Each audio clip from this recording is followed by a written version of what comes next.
My name is Nora Whitfield. I was 37 years old when my younger sister stood at her own promotion dinner, raised a glass in front of our entire family, and said, "Let's thank Nora too. Someone has to answer phones while important people work." The room laughed. Not loudly at first. It started with a few polite chuckles from the staff. Then a sharper laugh from my sister's fiancé, Evan. Then the soft, embarrassed laughter of people who were not sure if the joke was cruel enough to object to. My mother smiled into her napkin, my father looked down at his plate, and my sister Cassie stood beneath the gold letters that said, "Congratulations, Director Whitfield." She was glowing like she had just earned something. Then Evan lifted his glass and added, "Nora knows her place. That's why the clinic runs so smoothly." That time, more people laughed. I was standing near the side table, wearing the navy dress my mother had told me was nice enough for support staff. I was holding a stack of printed menus because someone had forgotten to place them at half the tables. Support staff. That was what my family called me when they wanted to sound professional instead of dismissive. At Whitfield Family Clinic, my official title was Senior Receptionist. Unofficially, I trained the new hires, I fixed the billing errors, I calmed angry patients, I negotiated with insurance representatives, I handled supply orders, I corrected scheduling disasters, and I kept my father's clinic from collapsing at least twice a week. But that night, in a banquet room full of employees, investors, relatives, and the CEO of the hospital network considering a partnership with us, I was reduced to a woman who answered phones. I did not cry. I did not defend myself. I simply looked at Cassie, then at Evan, then at my parents, and I noticed something that made the room go quiet inside my head. Cassie had just used a phrase from my expansion report. Not a similar phrase. The second exact phrase. "We don't need more patients," she had said during her speech. "We need better patient flow." I wrote that sentence at 1:18 in the morning, 3 weeks earlier, after reviewing 6 months of appointment delays, triage backups, and pediatric overflow numbers. Cassie had not written that. Cassie had not even understood it when I explained it to her. She had stolen it, and judging by the way she smiled at me over the rim of her glass, she thought I had no way to prove it. That was when Julian Mercer, the CEO of Mercer Health Group, closed his laptop. The sound was small, but it cut through the room. He stood slowly and said, "Actually, before we celebrate, I'd like to open one email." Cassie's smile froze. Evan lowered his glass. My father looked up, and for the first time that night, everyone stopped laughing. "Before I tell you what was inside that email, you need to understand how a woman becomes visible in a building she keeps alive. I started working at Whitfield Family Clinic when I was 25. It was supposed to be temporary. That was how most permanent things in my life began. My mother had called me on a Monday morning, frantic because their front desk coordinator had quit without notice. My father had patients booked every 12 minutes. The phones were ringing nonstop, and the new billing software had locked 2 employees out before lunch. "Nora, honey," my mother said, "Yes, could you help us seek?" At the time, I was working part-time at a dental office and taking night classes in healthcare administration. A week at the family clinic seemed harmless, so I came in. The front desk looked like a small disaster had been politely abandoned. Sticky notes on monitors, insurance cards in the wrong folders, appointment reminders printed twice, a waiting room full of people who had already decided to be angry. I sat down, answered the first call, fixed one scheduling mistake, then another, then another. By Friday, the nurses were asking me where things were. By the next month, the doctors were asking me how to change their templates. By the end of the year, no one remembered I was supposed to leave. Whitfield Family Clinic had been founded by my father, Dr. Martin Whitfield, almost 30 years earlier. He was a good doctor. I want to be fair about that. Patients trusted him. He remembered children's names. He checked on elderly patients after hospital stays. He still made house calls for 2 people who had been with him since the beginning. But my father was not a good administrator. He believed systems were something other people worried about. My mother, Elaine, had helped him build the clinic, but by the time I started, she preferred charity luncheons, community committees, and telling people how proud she was of our little family practice. Our little family practice had 12 exam rooms, 5 providers, 17 employees, 3 billing contractors, 2 ancient printers, and 1 scheduling system held together by habit and fear. Within 2 years, I knew every weak spot.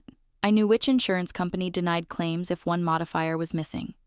I knew which nurse could handle angry parents, and which one should never be scheduled near the pediatric rush. I knew that exam room 4 had a light that flickered before storms.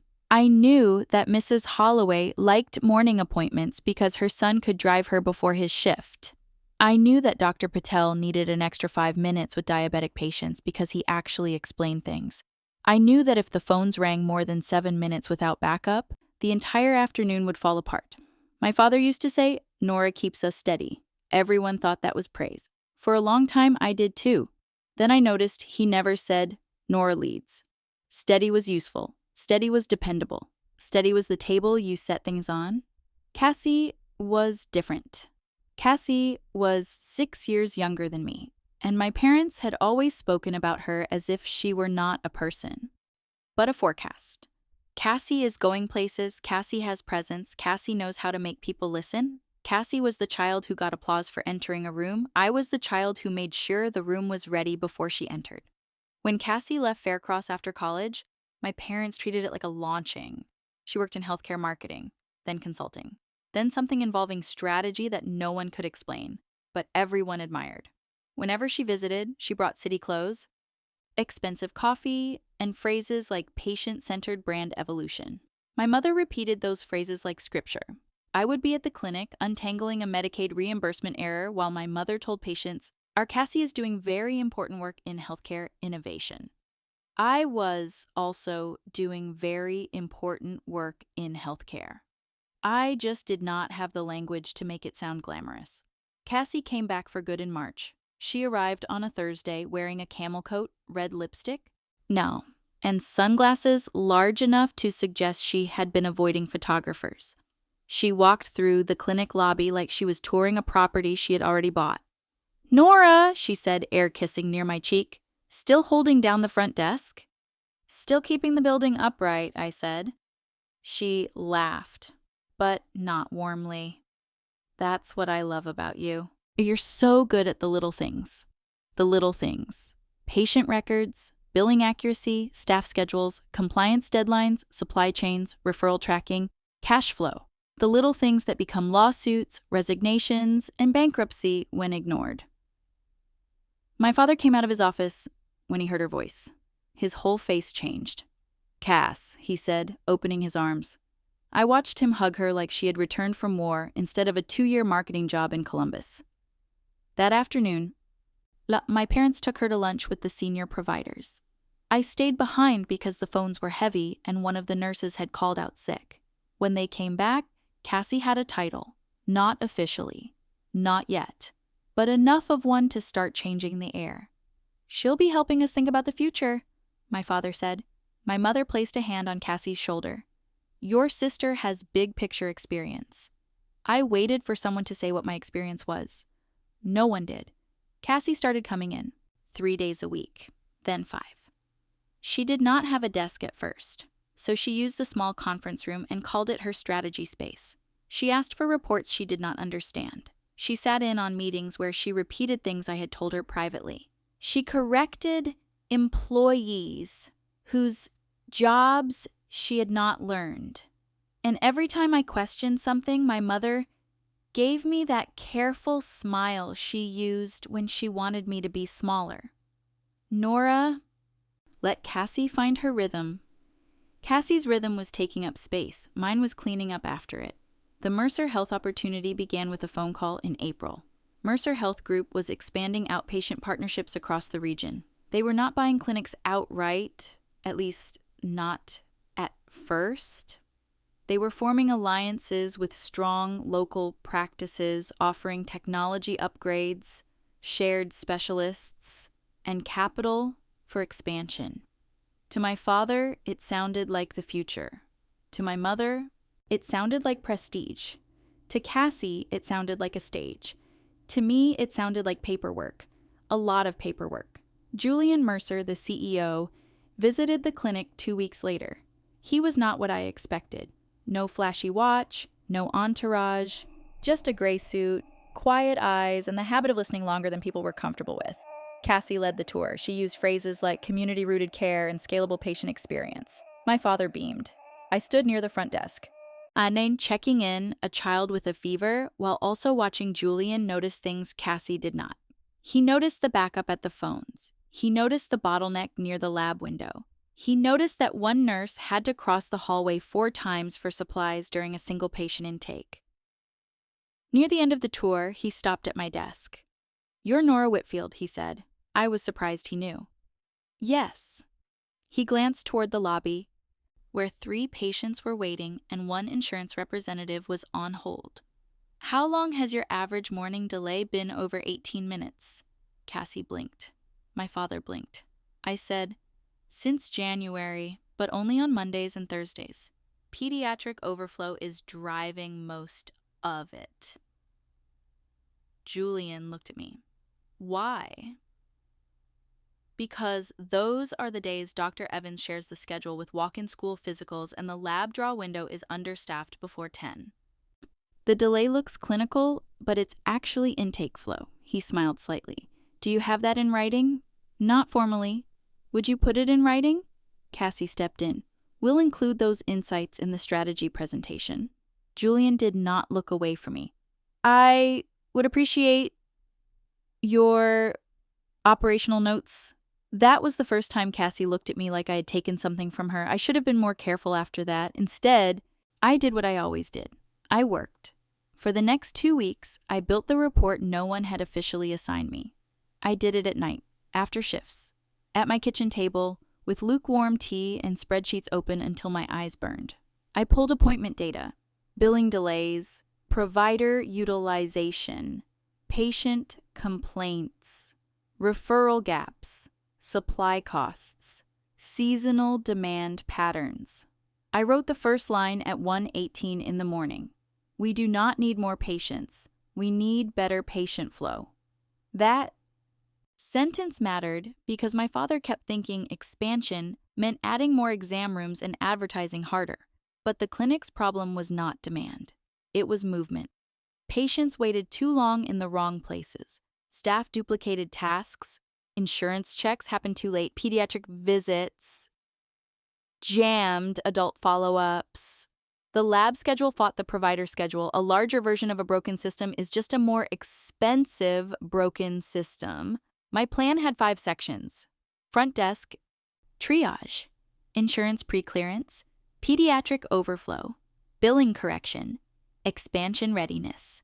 I included a phase proposal that would reduce wait times by 22%, recover lost revenue from undercoded visits, and allow the clinic to add 2 specialty days a week without hiring a full additional provider. I was proud of it. Quietly proud. The way you are proud of something you are afraid to show people who have already decided what kind of person you are. When I finished the draft, I sent it to Julian Mercer because he had asked for my operational notes. I copied my father, Cassie, and the general clinic address. Subject line: Operational Expansion Proposal, Whitfield Family Clinic. I attached the file. Author: Nora Whitfield. I did not think anything dramatic would happen. That was my mistake. People do not always steal because they think you have nothing. Sometimes they steal because they finally see that you have something valuable. The next morning, Cassie was waiting near the coffee machine. "I saw your little document," she said. It's a draft. It's detailed." "Thank you." She stirred her coffee slowly. "You know, reports like that can overwhelm Dad. He needs vision, not a spreadsheet avalanche." "It includes vision." "No," she said, smiling. "It includes operations." "That's your lane." There it was again. My lane, my place, my shelf. I said, "Julian asked for operational notes." And I'll translate them into strategy. I looked at her. Translate. Nora, don't be sensitive. You're amazing at the groundwork. I'm better in the room. That sentence stayed with me because it sounded almost kind if you ignored its meaning. You dig, I shine. For a few days, nothing seemed wrong. Then my father canceled our weekly operations meeting. Then Cassie stopped asking me questions. Then my access to the shared presentation folder disappeared. When I asked IT, they said Cassie had requested a restructuring of permissions because too many people were editing strategic materials. Too many people. I was too many people.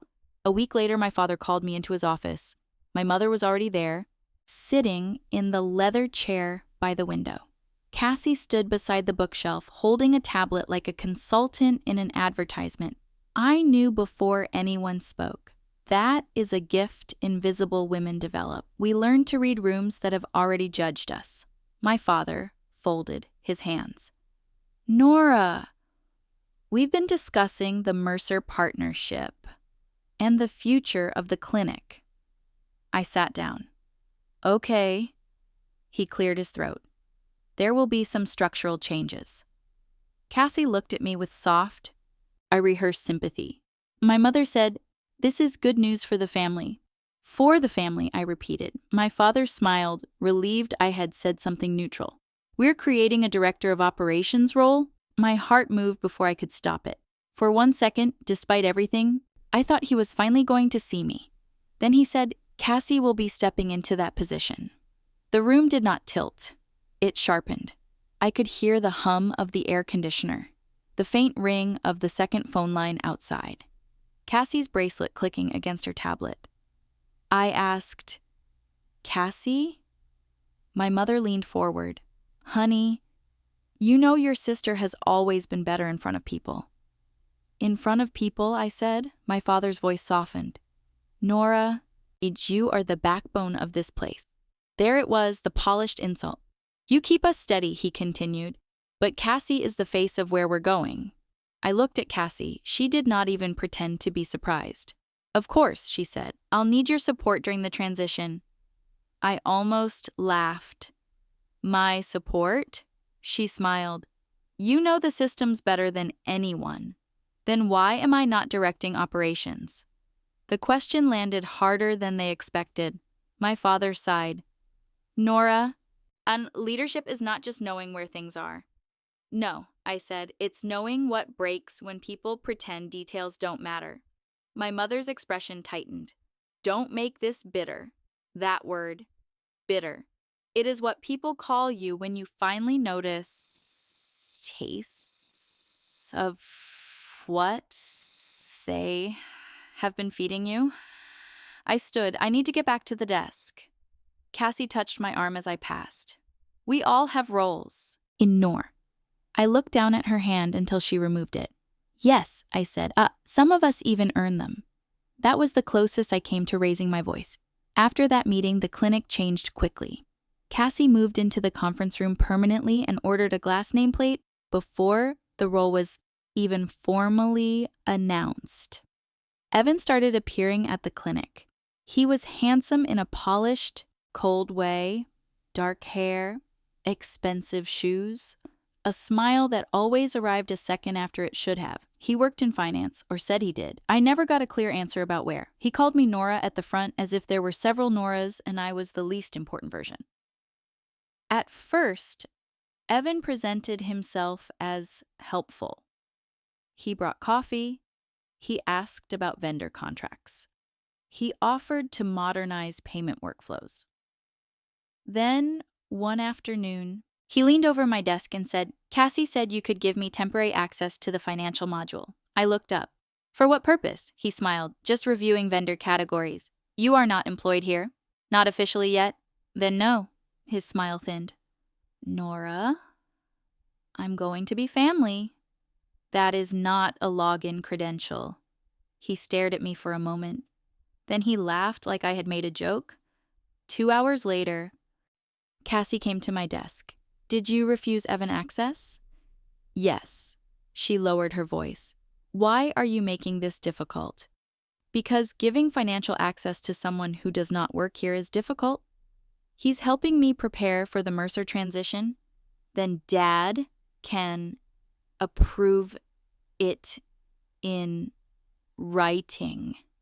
Cassie's eyes flashed. And, this is exactly what I mean. You're so rigid. Compliance often feels that way to people trying to skip it. She leaned closer. You need to decide whether you're part of this clinic's future or just attached to its past. I wanted to tell her that I had written the future she was rehearsing in front of mirrors. Instead, I said, send me the request in writing. She did. That mattered later. The first billing irregularity appeared through Mrs. Holloway. She was 79, wore lavender cardigans, and brought butterscotch candies for the front desk every December. She came in holding a printed bill with shaky hands. Nora, sweetheart, she said, I don't understand this one. I took the paper. It showed a charge for an advanced cardiac screening. Mrs. Holloway had not received an advanced cardiac screening. She had come in for a routine medication follow-up and a flu shot. At first, I assumed it was a coding error. Those happened. But the charge had already been adjusted through a vendor reconciliation batch, which made no sense. I flagged it. Then I checked the surrounding batch. 3 more charges looked odd. Not huge. That was the clever part. Small enough to be dismissed. Large enough to matter in volume. I traced the adjustment to a new vendor. ClearPath Medical Solutions. I did not recognize the name. That bothered me because I recognized every vendor. Not because I was brilliant, because vendors called the front desk when invoices were late, shipments were wrong, or someone needed a signature my father forgot to provide. ClearPath had no history before 6 weeks ago. I checked 2 other new vendors. Northline Patient Services, Brightkey Revenue Support, all recent, all vague, all approved through the temporary finance workflow. My stomach went cold. I did not accuse anyone.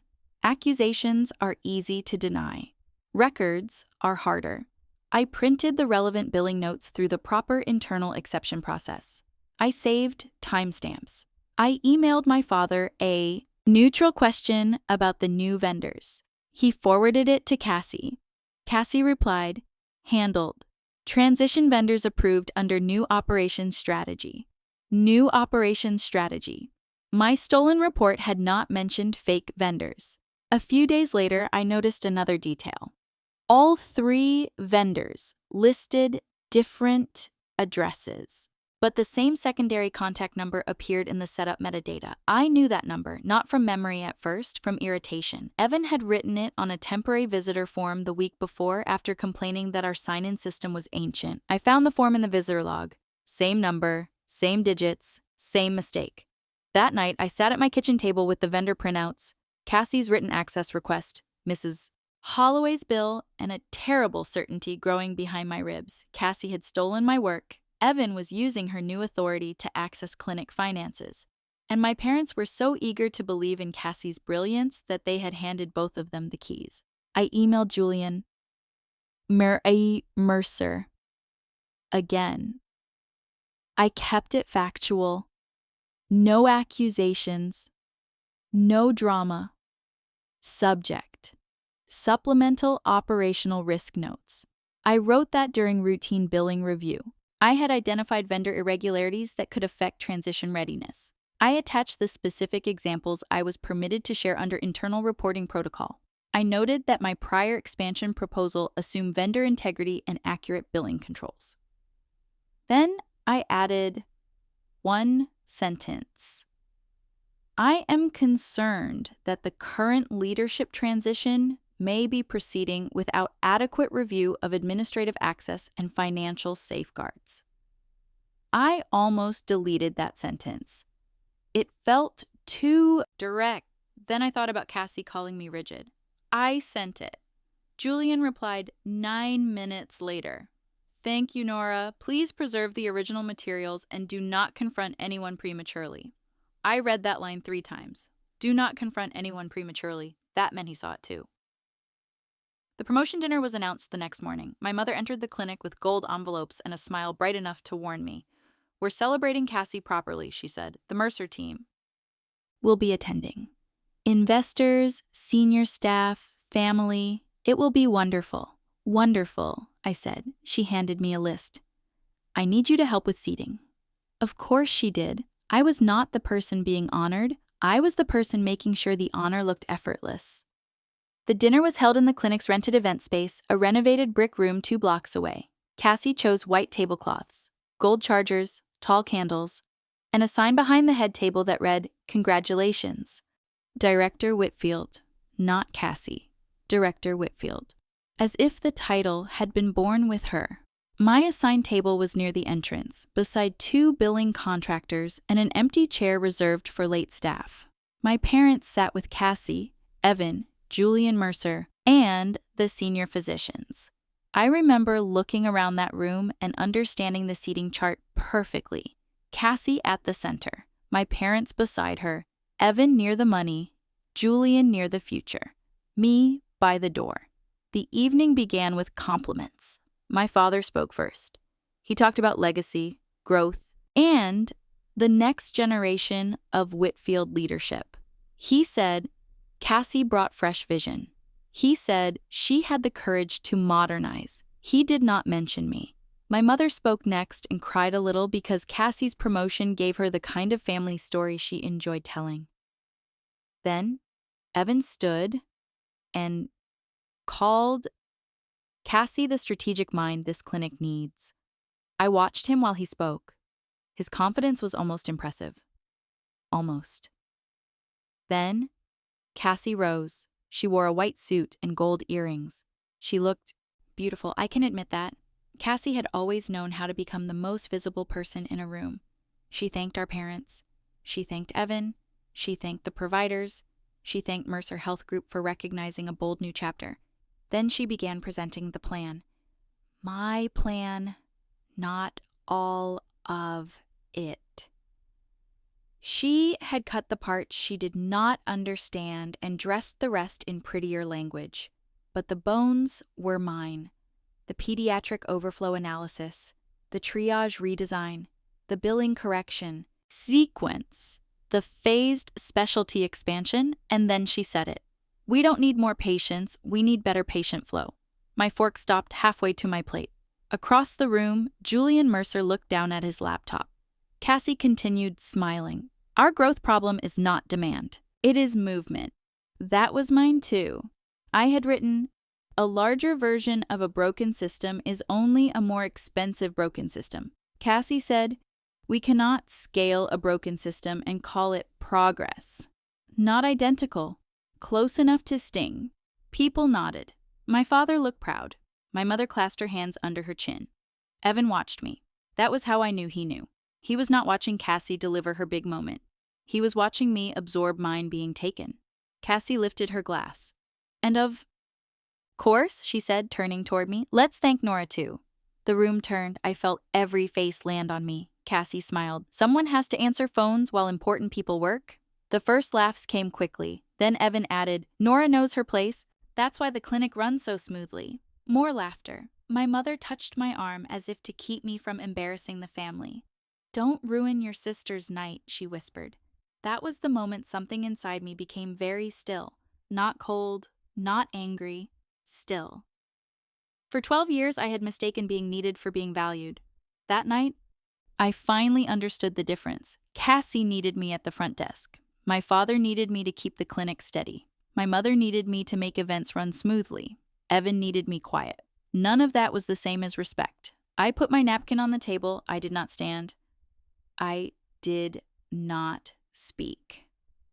Because Julian Mercer had closed his laptop. And when he stood, the room changed. Actually, he said, before we celebrate, I'd like to open one email. Cassie laughed lightly. Of course. We have the full presentation deck ready. I am not referring to the deck, Julian said. He connected his laptop to the screen behind Cassie. The gold congratulations sign suddenly looked childish above it. My father frowned. Julian? Julian clicked once. An email appeared on the screen. From Nora Whitfield. Subject: Operational Expansion Proposal, Whitfield Family Clinic. Sent, April 17th, 1:42 a.m. Attachment, Whitfield Operational Expansion, N. Whitfield. The room went silent so fast it felt like the air had been removed. Cassie's face did not change at first. That was interesting. Her expression held for 1 second too long, like a mask waiting for instructions. Then she laughed. Oh yes, Nora helped compile some operational background. Julian looked at her. Did she? Cassie smiled wider. Absolutely. Nora is very helpful with details. Helpful? Details, the two words people use when they want the product of your mind without your name attached to it. Julian opened the attachment. The first page appeared. Operational Expansion Proposal, prepared by Nora Whitfield. Oh, the room sorry. Hinay. Oh, Lena forward. Hi. My mother's hand rose to her throat. Wait. Oh, Evan stopped smiling. Cassie said, that must have been an early draft. Julian nodded calmly. It was. The earliest draft I received? He clicked again. Document properties appeared. Author, Nora Whitfield. Created, April 17th, 1:18 a.m. Last modified by Cassandra Whitfield. Modified, April 24th, 11:06 p.m. Renamed, Whitfield Strategic Growth. Cassie Final. Somewhere behind me, one of the nurses whispered, "Oh my God." Cassie's cheeks flushed. This is being taken out of context, Julian said. Then, provide the context. She looked at my father. That was the first time all night she looked like a little sister. Not a director, not a strategist. A little sister waiting for Dad to fix the room. My father stood halfway. I'm sure there's an explanation. I finally spoke. There is. Everyone turned toward me. My voice sounded calm. I was grateful for that. I wrote the report. Cassie removed my name. Cassie snapped. You helped with data. No, I said. I built the operational model, wrote the proposal, and sent it to Julian before you had access to the file. That is not true. Julian clicked again. The version history opened. Each timestamp appeared like a small door closing. Draft created from my workstation. Sections added overnight. Charts built under my login. Comments in the margin with my initials. Then, a week later, Cassie's edits. Title changed. Prepared by line removed. Author field altered. My internal note left behind. Check pediatric overflow numbers before final submission. Julian highlighted it.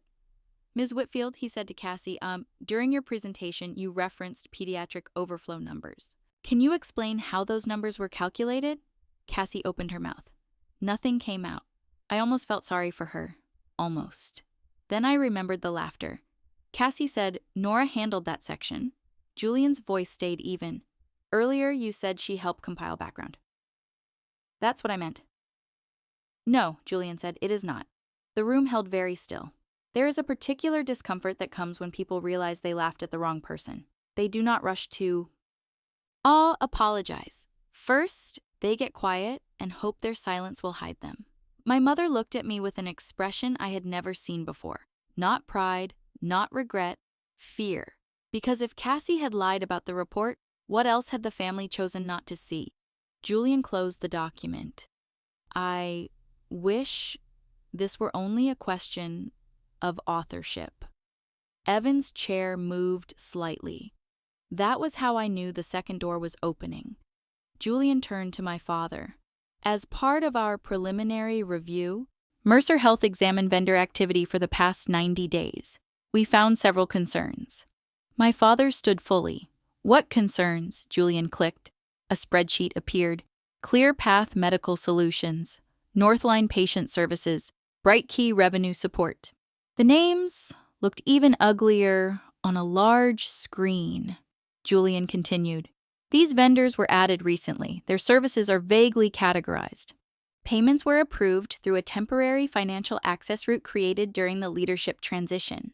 Evan said, "This is not appropriate for a dinner." I looked at him. Neither was calling me a woman who knows her place. His face tightened. Julian did not look at me, but I saw the corner of his mouth shift slightly.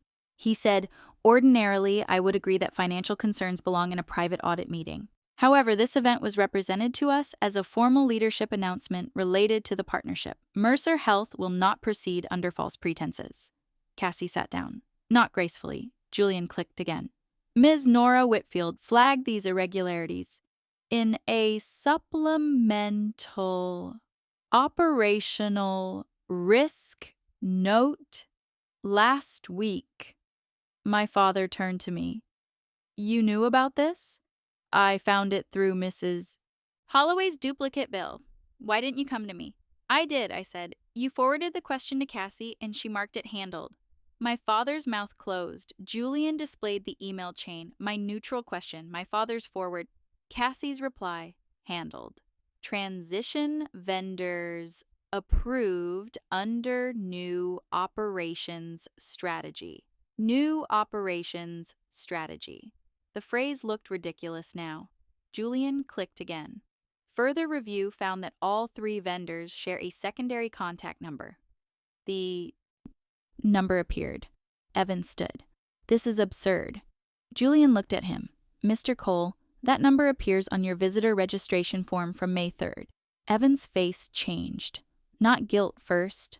Calculation. He was measuring exits. Cassie whispered, "Evan?" He snapped, "Don't!" That one word told the room more than a confession. Julian continued.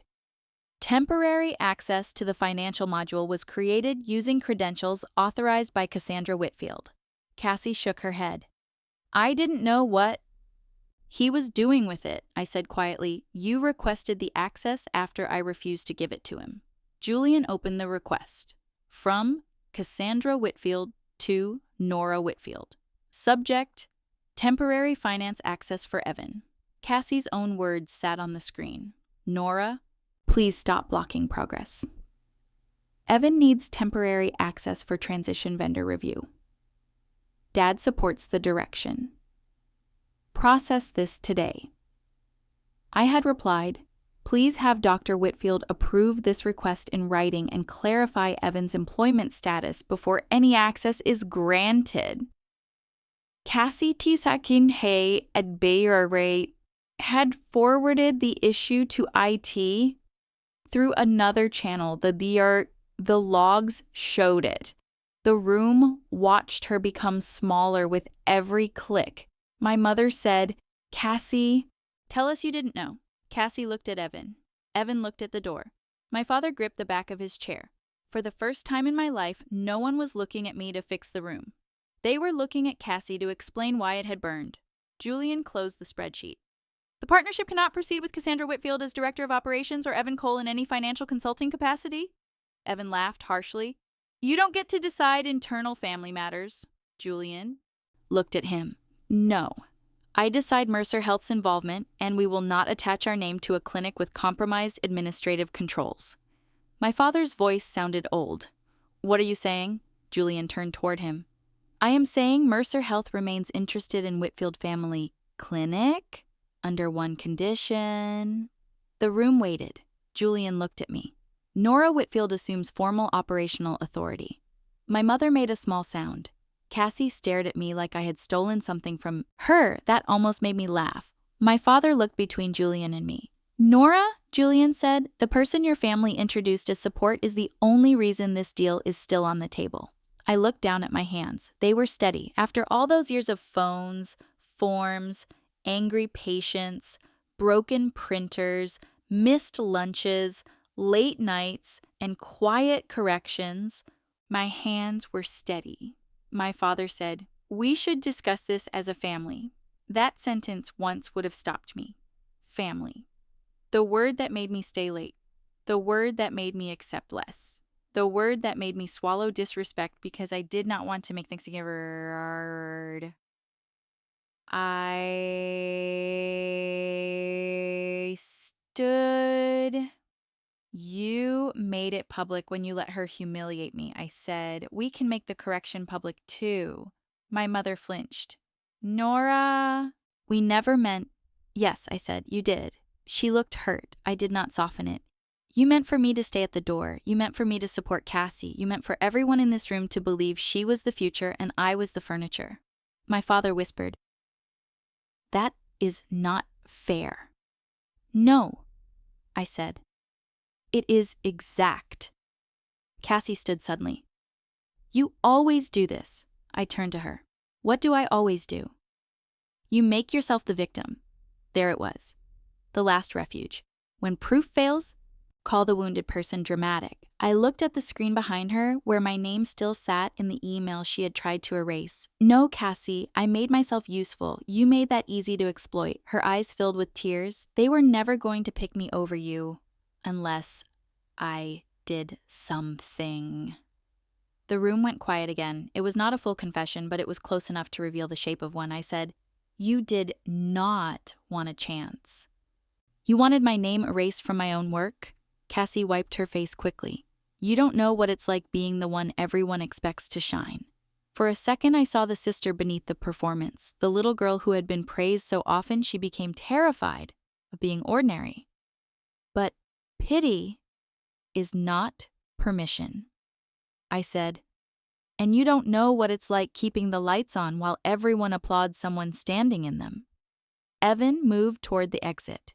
Julian said, "Mr. Cole, our audit team will be contacting the clinic's counsel. I would advise you not to destroy records." Evan stopped, then he walked out anyway. No one followed him, not even Cassie. That was when I knew her perfect night was over. The aftermath did not feel like victory at first. It felt like cleanup. That is the part people rarely understand about justice. Even when the truth comes out, someone still has to pick up the broken glass. The dinner ended early. Staff left in small groups, eager whispering. The doctors avoided my eyes, then caught themselves and offered stiff, embarrassed nods. The billing contractors looked pale. One of the nurses hugged me in the hallway and whispered, "We knew you did everything." I believed her. I also wondered why knowing had never become saying. My parents asked me to stay after everyone left. I almost said no. Then I remembered I was no longer asking them for permission to be in the room, so I stayed. Cassie sat at the far end of the table, eensy, arms crossed, mascara smudged beneath one eye. My mother sat beside her, torn between comfort and shock. My father looked at the blank projection screen like it might offer instructions. Julian had left with a simple statement. "My office will send revised terms in the morning." Revised terms. 2 words that had done what 12 years of my labor had not. They made my family take me seriously. My father finally spoke. "Nora, I don't know what to say." I believe that too. My father was good with diagnoses, less good with accountability. I said, "Start with why you gave her the job." He rubbed both hands over his face. "Cassie has experience." "So do I." "Different experience." "Yes," I said. "Mine was here." My mother said, "We thought you were happy where you were." I looked at her. "Did you ask?" She opened her mouth, closed it. Cassie muttered, "You never complained." I almost smiled. That is what made it convenient. My father leaned back. "I should have seen it." "Yes," I said. The simplicity of that answer seemed to hurt him more than anger would have. Good. Some pain is information finally arriving. Cassie looked at me. I didn't know about Evan's vendors. I studied her face. Maybe that was true. Maybe she had known less than he did. But she had opened the door. She had created access. She had ignored warnings because they came from me. I said, "You knew enough to bypass me." She said, "Nothing." "You knew enough to remove my name." Her lip trembled. "You don't understand how it feels to come home and realize everyone already needs you less than they need your older sister." That stopped me, because it was the first honest thing she had said all night.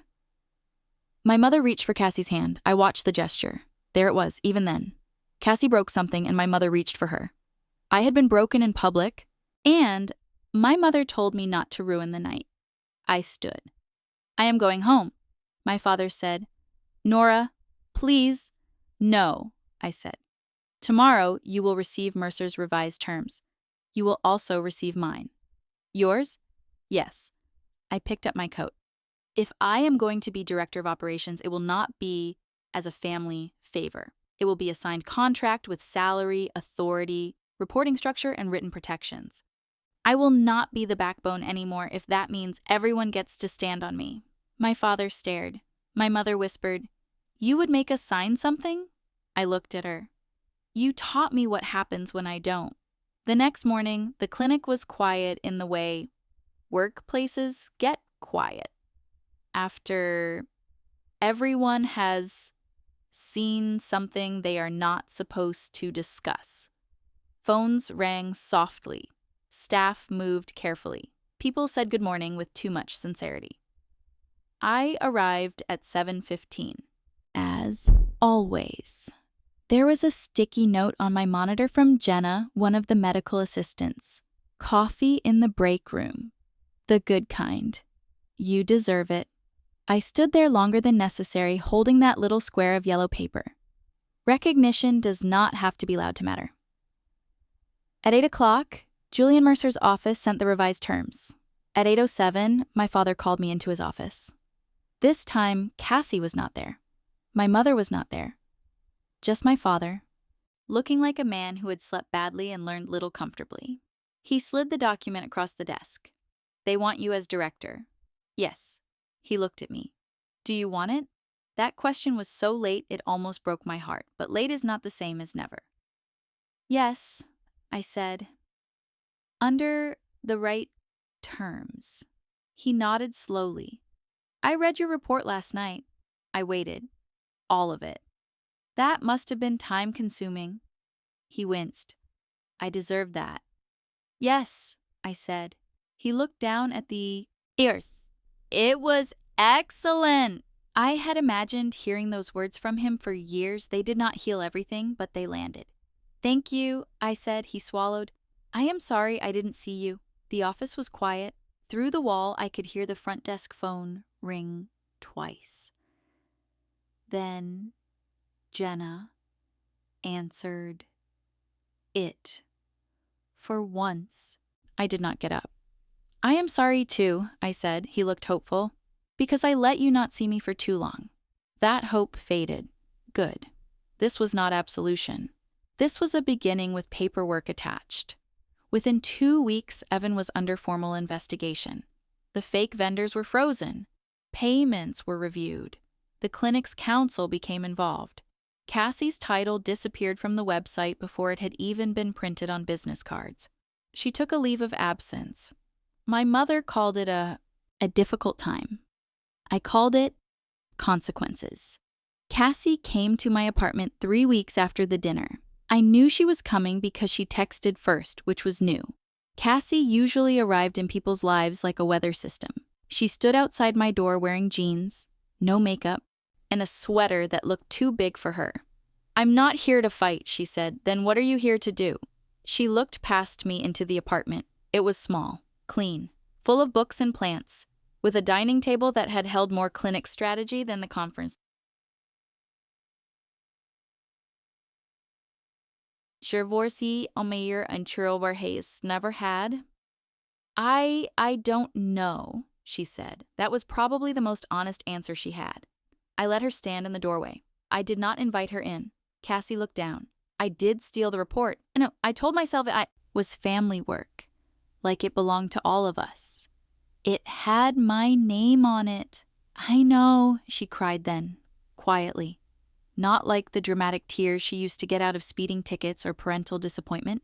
These were smaller, uglier, realer. I thought if I came back and didn't become something impressive immediately, everyone would know I wasn't special. I leaned against the doorframe. Cassie, being afraid of not being special does not give you the right to make me invisible. She nodded. I know. I was not sure she did, not fully, but maybe she had reached the edge of knowing. That was enough for one doorway. She said, Evan told me you were trying to sabotage me. Did you believe him? She looked ashamed. I wanted to. That answer mattered because people often say they were manipulated when what they mean is that the manipulation gave them permission to do what they already wanted. I said, "You wanted my work." She whispered, "Yes." And my silence. "Yes." I nodded. "Thank you for finally saying it." She looked up. "Can you forgive me?" There it was. The question people ask when they are tired of feeling guilty. I said, "Not today." Her face crumpled. "But maybe someday?" "Maybe," I said. "But forgiveness is not going back to the way things were. The way things were is what made this possible." She left after that. I watched her walk down the stairs and realized I did not hate her. That surprised me. I was angry. I was hurt. I did not trust her. But hate would have kept her at the center. And for the first time in my life, Cassie was not the center of my story. The first day my new title became official, I arrived at the clinic at 6:45. Not because I had to, because old habits do not retire just because your name changes. But this time, my office was ready. Not the conference room. Not a corner near the copier, an actual office, small but mine. On the door was a temporary printed sign, "Nora Whitfield, Director of Operations." I stood in the hallway looking at it like a person staring at evidence. Jenna came up beside me. "Looks good," she said. "It looks strange. It looks overdue." I laughed softly. The phone rang at the front desk. For 12 years, that sound had pulled my body like a leash. This time, Jenna looked at me and said, "I've got it." I almost said thank you.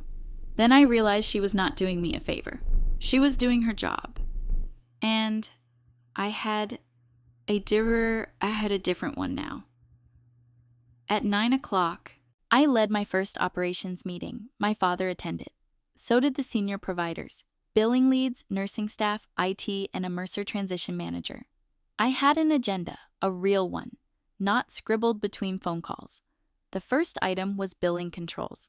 The second was vendor approval. The third was patient flow. The fourth was staff authority, because I had learned the hard way that undefined authority always flows toward the loudest person in the room. My father listened, not perfectly, but he listened. When Dr. Patel asked a question about pediatric overflow, my father started to answer, then stopped. He looked at me. "Nora can walk us through that." The sentence was simple. No applause, no dramatic music. But several people turned toward me with pens ready. I looked at the chart I had built months earlier, the one Cassie had copied without understanding, and began. By noon, we had corrected 3 workflows. By 3, we had frozen all new vendor approvals pending review. By 5, the front desk was running without me. That last part felt stranger than the title. After work, my father knocked on my office door. "Do you have a minute?" I almost said, "Mom, for what?" Instead, I said, "Yes." He stepped inside and looked around. "You should have had this years ago." "Yes," I said.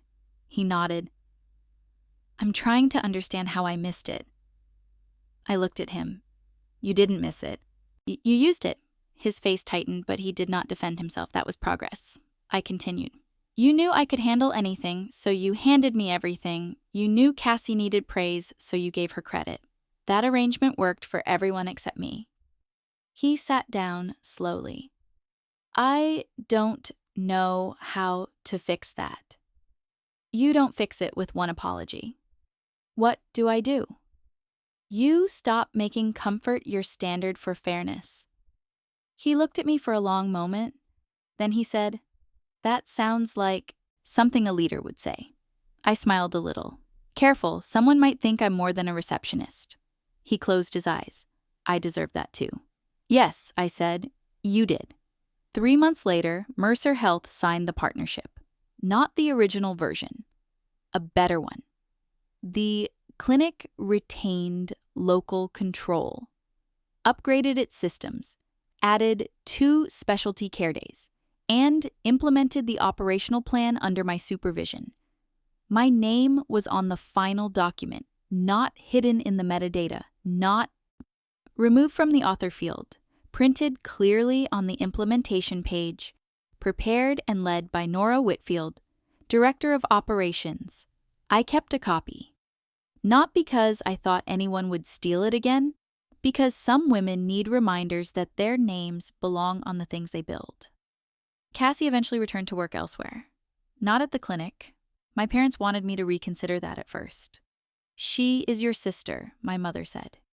And I am the person she stole from, I replied. My mother did not like that, but she did not argue as loudly as she once would have. Evan disappeared from Cassie's life before the investigation fully closed. That did not surprise me. Men like Evan love ambition until consequences make it expensive. The vendor issue became legal, then confidential, then mostly spoken about in low voices. But the clinic recovered. Mrs. Holloway's bill was corrected. When she came in for her next appointment, she patted my hand and said, "I told my son, if Nora's watching it, it'll be all right." That compliment meant more to me than my mother's entire speech at the dinner would have, because Mrs. Holloway knew exactly what she was praising. Not charm, not visibility, care, attention, the work. One evening, about 6 months after the promotion dinner, I stayed late to finish a transition report. The lobby was dark. The phones were off. The building had that quiet hum I had known for 12 years. I walked past the front desk and stopped. My old chair was there. Someone else's sweater hung over it now. Someone else's coffee mug sat beside the keyboard. The headset was coiled neatly near the phone. For years, that chair had been the place where everyone put what they did not want to carry. Angry patients, late doctors, broken systems, family expectations, Cassie's ambition, my parents' blindness, my own hope that if I worked hard enough, they would finally turn and see me. I touched the back of the chair once, not with sadness, with recognition. That chair had not been small. The way they saw it had been small. There is a difference. The next morning, Cassie sent me an email. No dramatic subject line. Just, "I'm sorry." The message was longer than I expected. She wrote that she had started therapy, that she was trying to understand why she confused admiration with survival, that she knew she had stolen more than a file. She had stolen the public proof of my competence. Near the end, she wrote, "I called you support because calling you leadership would have meant admitting you had already become what I was pretending to be." I sat with that sentence for a long time. Then I archived the email. I did not delete it. Deleted emails have a way of coming back in my life. A year after the dinner, Whitfield Family Clinic held another event. This one was smaller. No gold sign, no champagne tower, no speeches about destiny. It was a staff appreciation breakfast in the renovated lobby after the new patient flow system cut average wait times by 30%. My father spoke briefly. Then, he handed me the microphone. Not Cassie. Not Julian. Me. I looked out at the staff. Jenna at the front desk. Dr. Patel near the coffee. The billing team, looking less terrified than they had in years. My mother stood near the back, hands folded, watching me with an expression I was still learning how to read. I said, "A clinic is not saved by one person." That was true. Then I continued. "But it can be endangered when the people doing the work are treated as invisible." The room went still. Not uncomfortable, attentive, I said, "So from now on, if someone knows the system, we listen. If someone flags a problem, we review it. If someone builds something, their name stays on it." Jenna clapped first. Then the room followed. My father clapped too. My mother cried quietly. I let her. After the breakfast, she approached me. "Nora," she said, "I was wrong." I waited. Not because I wanted to punish her, because I needed her to finish the sentence without help. She took a breath. "I taught you to be useful and Cassie to be admired. That hurt both of you. But it hurt you first." That was the closest my mother had ever come to the whole truth. I nodded. "Yes," I said, it did." She reached for my hand, then stopped herself. That mattered. She was finally learning that comfort was not something she could take from me whenever guilt made her need it. "I'm proud of you," she said. This time I believed she meant it. This time it did not decide anything. That is how I knew I had changed. For most of my life, I waited for my family to name my worth. Daughter, helper, backbone, support, receptionist, the dependable one, the difficult one, the bitter one, the one who should not ruin her sister's night. But a title given too late is not salvation. It is just paperwork catching up to the truth. The real change happened when I stopped standing where they placed me. When I stopped confusing being needed with being respected. When I stopped shrinking my work so Cassie could look taller beside it. People still call the clinic sometimes and ask for me at the front desk. Old patients mostly. Habit is powerful. When that happens, Jenna transfers them to my office. I answer, "This is Nora." Sometimes they say, "Oh, I thought you were still at reception." And I say, "No, I run operations now." I never say it sharply. I never need to. The truth does not need volume once it has a record. The last time I saw the deleted email, it was printed in a binder for the Mercer Implementation Archive. From you, Nora Whitfield. Subject: Operational Expansion Proposal. Sent at 1:42 a.m. A timestamp nobody could laugh away. I looked at it and thought about that dinner. Cassie's glass raised. Evan's smirk. My mother's whisper. "Don't ruin your sister's night." Remchais. Laughing because someone had told them I was small. And it was easier to believe that than to ask who had been holding everything together. Then I thought about Julian closing his laptop. Before we celebrate, I'd like to open one email. One email. That was all it took. Not because the email made me valuable. I had been valuable for 12 years. The email only made it impossible for them to keep benefiting from my value while denying it existed. That is the part I want people to understand. Proof does not create the truth. It corners the lie. My sister called me just the receptionist. My family smiled. Her fiancé said I knew my place. And for one painful moment, the entire room agreed with them. But Cassie forgot something important. Receptionists know who calls. They know who lies. They know where the files are saved. They know which doors are locked, which systems are weak, and which people treat support staff like furniture because they never imagine furniture is listening. She deleted the email from the clinic account. She changed the author name. She renamed the file. She stood in front of a room and wore my work like a crown. But she could not delete the copy she had already sent into the world. She could not delete the timestamps. She could not delete the logs. And she could not delete me. A year later, my office door still says, Nora Whitfield, Director of Operations. Some mornings when I arrive before everyone else, I stand in the hallway for a second and look at it. Not because I need to prove anything, because I remember the woman by the door holding menus while her sister laughed. I remember how still she stayed. I remember how badly she wanted someone to stand up for her. And I wish I could tell her this. Someone will. It will be you.